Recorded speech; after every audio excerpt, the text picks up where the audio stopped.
এই গত পরশুদিন থেকে একটা কাজ করতেছি যে আলেমদের মধ্যে যদি কোনো ত্রুটি হয় আমরা এটা গোলটি বিলিভাষে সমাধান করব। কেন এটা আমি সিদ্ধান্ত নিয়েছি, কারণ আমরা আলেম একজন আরেকজনকে ভুল ধরি, তখন ফেসবুকের ভিতরে আমার পক্ষে একদল বাইর, ওনার পক্ষে আরেক দল বাইর, বাইরে শেষ পর্যন্ত এমন একটা ফেসবুকে কাদা চোরাচুরি হয়, শেষ পর্যন্ত আমার কেল্লা নিয়ে নায়কের মাথা লাগাই দেয়, আরেকজন নিয়ে আরেকজনের কেল্লা নিয়ে আরেকজনে লাগাই দেয় যে একটা নাচানাচি ঠেলাঠেলি ইউটিউবাররা ইনকামের দান্দা করে, লাস্টে আমরা বান্দা ফুরি, দিন শেষে ইসলামের ক্ষতি হয়। কথা কোন ঠিক না বেঠিক?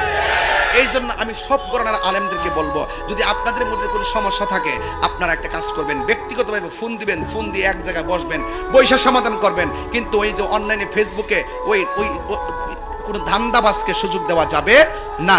এমনি তো অনেক শত্রু আছে কিনা বলেন, এরপরে তাদেরকে সুযোগ দেওয়া যাবে না, ফেসবুকের কাদা ছোড়াছুরি করা যাবে না, এবং কমেন্টস বক্সে কোনো গালাগালি করা যাবে না। যদি কোনো সমস্যা হয় এটা বাংলাদেশ যে কোনো জায়গায় যাওয়া যায়, কথা করে একটা ফোন দিবেন, ভাই আপনার বক্তব্য আমার কাছে সমন হয়েছে, তো ভাই কিভাবে এটা সমাধান